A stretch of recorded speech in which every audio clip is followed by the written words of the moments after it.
Assalamualaikum warahmatullahi wabarakatuh. Selamat datang di podcast kebudayaan dan juga pariwisata. Bersama dengan saya Mutia Fatia Erlison, mari berbudaya, menjelajah pariwisata dan juga menjaga kearifan lokal. Nah, pada kali ini kita sudah kedatangan sosok bintang tamu yang sangat luar biasa dan juga sudah tidak asing lagi di dunia kesenian Aceh. Nah, beliau ini sudah sangat melalang buana dalam mengembangkan dan juga melestarikan kesenian yang ada di Aceh, khususnya dalam bidang seni dan tari musik. Nah, langsung saja kita sudah kedatangan di sini ada Bapak Imam Juwaini. Nah, apa kabar Bapak? Alhamdulillah. Alhamdulillah sehat ya Pak. Kira-kira kesibukannya akhir-akhir ini tuh apa aja nih Pak? Mungkin setelah kita kemarin habis ada terlibat dalam PKS gitu ya, mungkin Iya. untuk sekarang kita eksis kembali di latihan rutin generasi-generasi baru. Oke, baik. Kan semua orang tahu nih kalau Bapak itu memang sangat mendalami bagian kesenian, terutama di bagian tari dan juga musik tradisional Aceh. Kira-kira ini adalah sesuatu yang dilatih sejak kecil gitu, Pak? Ya, awalnya memang itu kita lakukan di masyarakat pada saat itu, artinya sesuatu yang memang dia lahir secara alamiah di masyarakat. Secara natural berarti ya? Gitu ya. Kemudian setelah kita kuliah, dan di situ mungkin lebih terstruktur, untuk mengkaji atau mendalami lagi tentang kesenian. Dan pada saat itu kita era-era 98 itu kan era-era yang lagi kurang kondusif ya di benar. Aceh. Dan kita berpikir pada saat itu, jadi ini kebudayaan gimana gitu, sehingga kita tertarik untuk bagaimana gerakan budaya itu juga ada yang melihat dan mempedulikan gitu. Iya, berarti walaupun di tengah krisis moneter juga di saat itu ya tahun 98, apalagi di Aceh, kita tahu saat itu masih rusuh-rusuh. Masih konflik ya benar sekali. Jadi bagaimana sih perkembangan kesenian terutama di bagian tari tradisional di Aceh saat ini? Ya, kalau secara presentasi kita lihat bahwa memang itu kan sifatnya naik turun ya, bisa kita tentatif bilang, tentatif. Karena kenapa? Karena memang di masyarakat sendiri, terutama ya kita di Aceh pesisir misalnya. Jadi kesenian ini kan sempat hilang sampai 30 tahun akibat konflik. Dan ini diperparah lagi tsunami gitu. Kemudian setelah tsunami, kemudian kita juga diperparah lagi dengan COVID. Nah, jadi kalau saya sendiri melihat perjalanan dari 3 peristiwa besar ini sangat berefek dalam perkembangan kesenian di Aceh. Kenapa? Karena 3 ini adalah yang namanya kesenian kita di Aceh ini kan mainnya kan kelompok. Iya, benar. Bermasyarakat, berkelompok, nggak bisa individu. Nah, ketika peristiwa besar 3 ini terjadi, dan ini hal-hal yang dilarang untuk berkumpul, berkelompok dan sebagainya. Benar, COVID. Sehingga ketika kita lihat hasil, jadi dan itu memang salah satu bisa kita katakan adalah salah satu yang menyebabkan hilangnya sebuah tradisi di masyarakat selain perang, konflik, bencana alam. Dan kita Aceh 3 ini menerima gitu. Iya, 3 benar. ini mendapatkan. Iya, merasakan keadaan seperti itu ya berarti. Jadi kalau secara kesimpulan kita mengatakan bahwa kita hari ini memang dalam pertanyaan besar, dalam artian apakah ini lahir secara kesadaran kembali atau memang lahir hanya sekedar seremoni yang sifatnya dia hanya sekedar penghibur. Jadi secara konteks kebudayaan tadi kita terjadi problem-problem yang sangat besar sebenarnya. Iya benar, berarti memang kita mengambil sini 3 bagian, 3 peristiwa besar ya, mulai dari konflik, tsunami dan juga COVID. Dan kira-kira nih, menurut Bapak sendiri apa sih langkah-langkah yang bisa dilakukan di zaman sekarang untuk dapat terus melestarikan dan mengembangkan kesenian itu sendiri Pak di Aceh? Ya, kalau kita melihat dari kondisi hari ini, itu memang harus ada ruang-ruang yang diciptakan.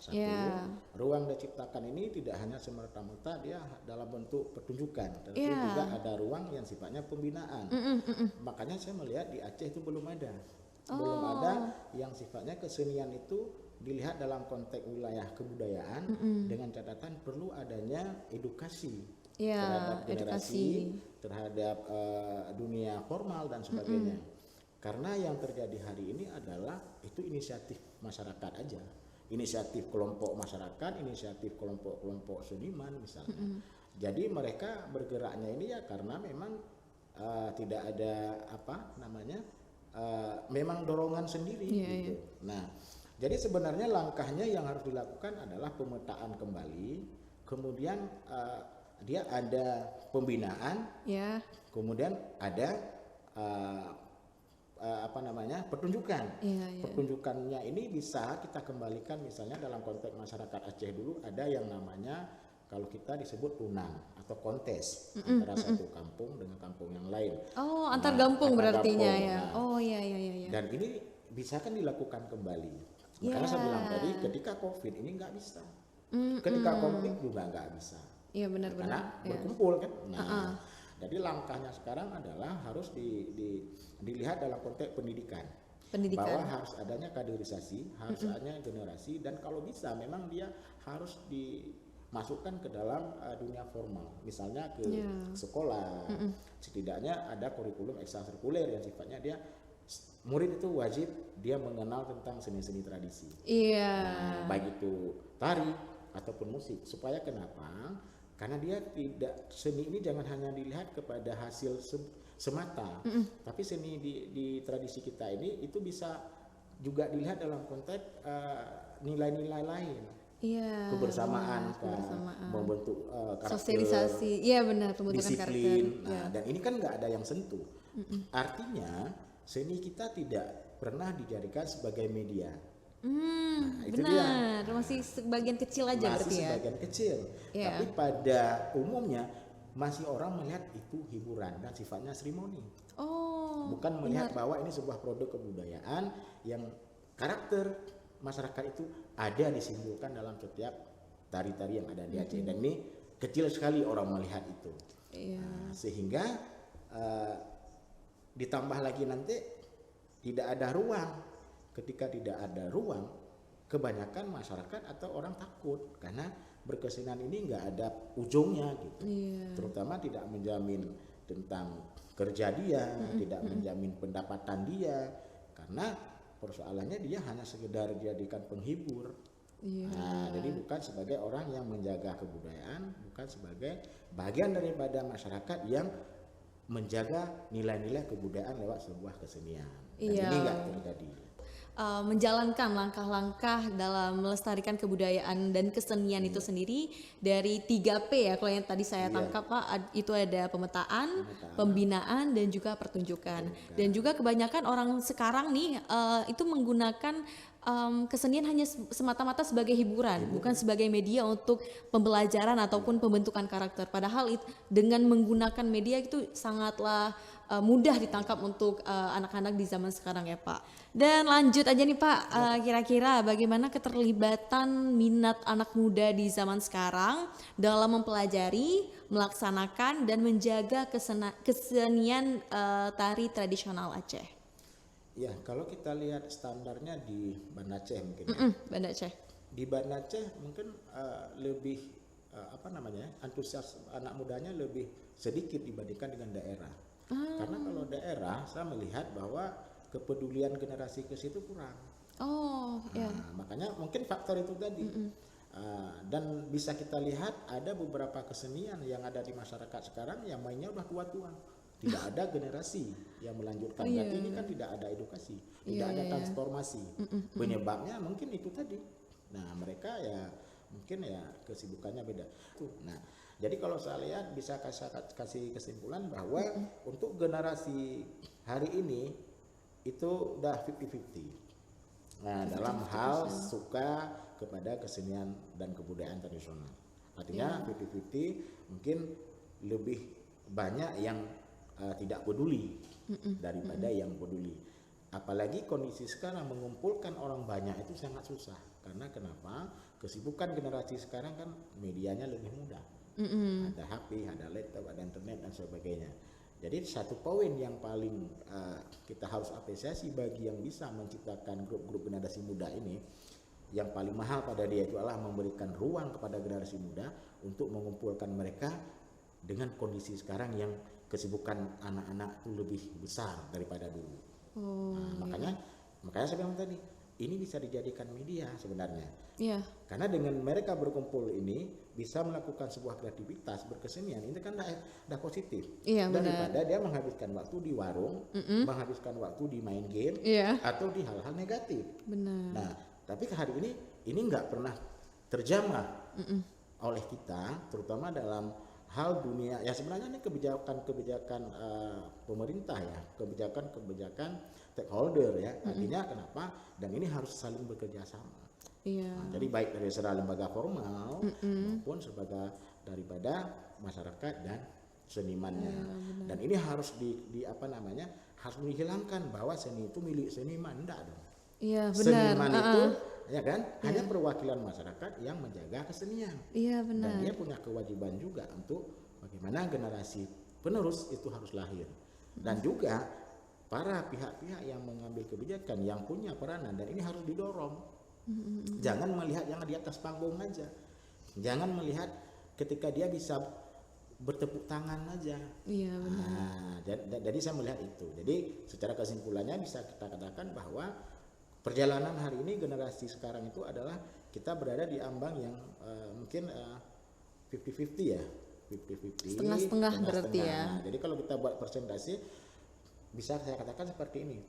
Banyak generasi yang suka terhadap kesenian Aceh, tapi tidak sebanyak yang bisa menguasai kesenian Aceh. Benar, iya, luar biasa sekali. Jadi memang minat anak muda di zaman sekarang untuk kesenian itu setengah-setengah ya Pak, 50-50 seperti yang sudah dikatakan sebelumnya. Dan ini juga sekalian menjawab yang sebenarnya dari tadi saya udah mau nanyain sih Pak, bagaimana peran seni tari tradisional di Aceh dalam menarik minat wisatawan untuk mengunjungi Aceh?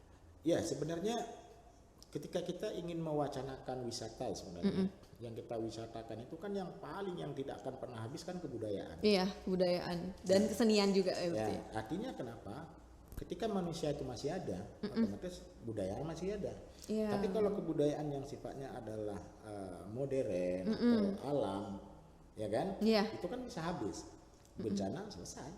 Nah, atau kita mau andalkan apa misalnya kekayaan alam lain misalnya, dan itu juga akan habis kan. Makanya kesadaran kita belum menyentuh kepada bagaimana bahwa kekayaan yang paling besar itu adalah kebudayaan, dan dalam kebudayaan itu ada kesenian-kesenian dan permainan rakyat. Nah, ketika kita ingin mengundang orang luar kemari, mau lihat apa? Mau lihat bangunan, jauh kalah kan. Mau lihat jalan, ya kan nggak seberapa. Nah, jadi kita hanya saya melihat kita sering terjebak di slogan aja sebenarnya, tapi kita tidak pernah bagaimana menjalankan slogan itu. Misalnya nih kita memajukan pariwisata dengan menggandingkan dengan kebudayaan. Nah, pertanyaannya budaya mana yang mau diinikan gitu. Karena kita sekarang hari ini kan belum pernah kita lihat misalnya di sini ada satu kampung budaya dengan tradisi kebudayaannya penuh. Nah, padahal kekuatan itu di Aceh ada. Contoh, kita kan Maulid aja 3 bulan ya. Iya. Itu kan budaya sebenarnya. Cukup lama ya. 3 bulan ya. Iya benar, budaya. Kemudian belum lagi nanti misalnya ada tradisi-tradisi konduri Blang. Iya, konduri Blang. Ya kan? Ada konduri Bokaye. Banyak kan jenisnya. Budaya, ya kan? Iya benar. Dan ini kearifan lokal sebenarnya. Nah, kemudian ketika dia menjadi sebuah seni, sebuah tari, hari ini datang bule nih, datang orang luar nih kemarin. Dia mau lihat Sedati kan harus tunggu event dulu. Iya. Kan tidak ada satu panggung misalnya, contoh nih, misalnya kita bisa menjadikan arena PKA itu setiap minggu misalnya ada 2 kali pementasan seni tradisi misalnya. Iya. Ya kan? Apakah dibeli tiket atau apa? Jadi ketika ada orang luar datang, oh ya nih ada nanti malam ada pertunjukan di sana. Jadi kita bisa arahkan. Kalau sekarang kan nggak ada. Orang mau lihat Rapai, mau lihat Sedati kan tunggu ada event dulu. Iya benar. Kalau nggak ada ya udah kapan ada latihan. Nah bagaimana? Jadi kita ini belum mengikat. Jadi para wisata kita satu segi kita ingin para wisata, tapi satu segi kita tidak mengikat bahwa kearifan lokal kesenian adalah menjadi branded untuk meningkatkan motivasi daripada wisatawan itu bisa hadir kemari. Iya. Apalagi nanti kita bisa membuat nih contoh saya bilang, ketika kita misalnya ada kita buat satu sekolah kah atau klinik kah misalnya. Kita kan hari ini belum pernah terjadi nih, ada orang luar datang kemari, kita membuat satu metode pelatihan seni tarian Aceh lah kepada orang luar, ya kan? Apalagi kita udah agung-agungkan nih, ya, Saman udah menjadi milik dunia. Nah, tapi kita masih nggak sadar bahwa milik dunia itu apa sih? Yang semestinya ketika orang datang kemari, orang ini bawa ulang nih. Nah, ini baru, ya kan? Ada kesan, karena kalau dia beli barang, beli baju habis. Tapi kalau dia bawa pulang ini ada sesuatu yang dipelajari. Nah, makanya saya bilang kita sering terjebak dengan slogan. Satu segi kita ingin maju, satu segi kita tidak pernah memberikan ruang atau jalan bagaimana memajukan ini. Dan ini banyak sebab. Sebabnya karena yang pertama, saya melihat bahwa kita masih lain pimpinan, lain kebijakan. Lain pimpinan, lainnya lagi nanti orang yang dilibatkan. Ya kan? Makanya saya melihat di sini kita nggak serius. Saya bisa katakan bahwa kita mengurus kesenian di Aceh ini dalam konsep pemerintahan itu nggak serius. Kita masih dalam entertainment, masih dalam konsep bahwa hiburan. Nah, walaupun kita ada beberapa lembaga, namanya ada betul. Di sini kan ada MAA, ada MPD, ada MPU misalnya. Tapi ini kan belum sinergis untuk bagaimana memikirkan sebuah kesenian itu ada hubungan timbal balik bahwa seni Aceh itu ada nilai pendidikannya, adatnya, agamanya. Tapi kita masih terjebak boleh nggak boleh, nggak boleh musik. Itu kan udah tuntas udah zaman. Apalagi karena kita ini adalah syariat ya, negeri syariat. Jadi kayak dibatasi dengan adanya syariat Islam, jadinya akan kita tidak bisa berseni sedikit pun gitu. Nah, makanya kalau saya bisa katakan seperti ini, kita pinter nih, orang Aceh pinter-pinter nih. Tapi ketika udah pinter, ada bodoh di sisi lain. Nah, jadi sini udah bodoh, nggak tahu mau kemas seperti apa. Hebat nih kita seni Aceh Islami, tapi dia kok nggak bisa ini menjadi suatu ikon yang menjadi satu identitas, yang menjadi sesuatu yang sifatnya adalah memang kebanggaan itu dibarengilah dengan persiapan, dengan proses. Nah, jadi jangan kebanggaannya kosong. Nah, ini yang terjadi ya. Iya benar. Apa sih harapan Bapak nih di masa depan terkait dengan seni tari tradisional dalam konteks pengembangan pariwisata? Jadi sinergi ya antara kesenian dan juga pariwisata itu sendiri. Ya harapannya ya seni tradisi ini harus ditonjolkan. Jadi benar, pemerintah itu harus memberikan ruang sebesar-besarnya. Kemudian pemerintah juga jangan memberikan ruang kepada generasi itu yang nggak penting gitu. Dan ini mungkin satu catatan yang perlu digarisbawahi oleh semua pihak yang ada berkuasa hari ini di Aceh. Kesenian Aceh itu harus bisa memberikan tontonan dan tuntunan. Itu aja kunci. Tontonan dan tuntunan. Karena itu identitas kita. Benar. Tapi kalau hanya sekedar mengandalkan tontonan, ya duit habis, generasi nggak jauh apa-apa, kemudian apa yang mereka terima dari yang kita buat besar-besar itu tapi kosong. Coba sekarang kita melihat, kita punya yang namanya kan sebuah rapai besar, Ibu, rapai Pasir kan. Nah, negara mana yang sebesar itu bisa dipukul nggak pakai stick, pakai tangan? Jepang ada pakai stick, Cina ada pakai, tapi Aceh pakai tangan. Kenapa enggak itu dijadikan sebuah kekuatan? Ya walaupun kan? Tidak ada properti, tapi Aceh tetap masih bisa mengembangkan pelestariannya.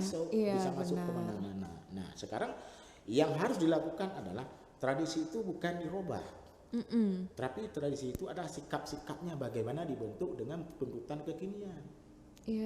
Itu yang paling inti sebenarnya. Nah, jadi bukan bentuk yang dirubah. Sekarang yang terjadi adalah bentuk, karena yang punya tanggung jawab juga nggak paham dan nggak tahu gitu. Nah, menjadi PR kita bersama berarti apa? Jadi yang dirubah itu adalah bukan bentuk. Contoh bagaimana sabitkan bentuk. Ini misalnya ada materi Aceh, kalau materi perempuan ya kan, laki-laki. Kemudian ada materi misalnya dia nggak menggunakan alat musik tubuh aja. Tiba-tiba kita masuk, ini biar modern, kita masukkan unsur musik misalnya. Nah ini kan udah merubah bentuk. Sudah hilang ciri khasnya yang merubah sendiri bentuk. Nah sebenarnya yang kita mau adalah sikap. Bagaimana merubah sikap? Contoh misalnya, kalau dari kita ini dalam sekali jalan misalnya 4x4 sampai 4x8 4 kali misalnya, kan menonton ya sebuah pertunjukan. Bagaimana kita kemasnya menjadi 2x8 aja misalnya, tapi dia nggak merubah. yang dirubah adalah sikap-sikapnya. Nah, kalau dulu minyak lambat, sekarang kita naik dari. Nah, jadi itu ya sebenarnya yang jadi tuntutan. Kira-kira nih bagaimana pendapat Bapak tentang peran pemerintah sendiri dalam mendukung pengembangan seni tari tradisional yang ada di Aceh? Ya mungkin di awal saya sudah singgung tadi bahwa Iya. kita nggak serius ya. Mendukung artinya mendukung, cuma mendukungnya ini secara teknis saya melihat masih kurang. Masih kurang. Nah, secara teknis ya. Nah, tapi secara kebijakan mungkin ya, secara tulisan mendukung apresiasi. Tapi secara pelaksanaan belum. Nah, itu masih belum. Saya bilang tadi, semua hari ini terjadi karena inisiatif. Jadi pemerintah itu yang pertama belum adanya rasa sinergi. Jadi antara pemangku kebudayaan ini untuk merumuskan satu landasan bagaimana ke depan kesenian di masyarakat ini bisa lestari, iya benar, bisa berkelanjutan terwarisi, juga. Iya ya benar. kan? Kita belum, karena kita semua sekarang bermain di tataran hasil, tapi benar. tidak pernah memikirkan bagaimana proses. Iya. Nah, makanya saya bilang kita belum serius.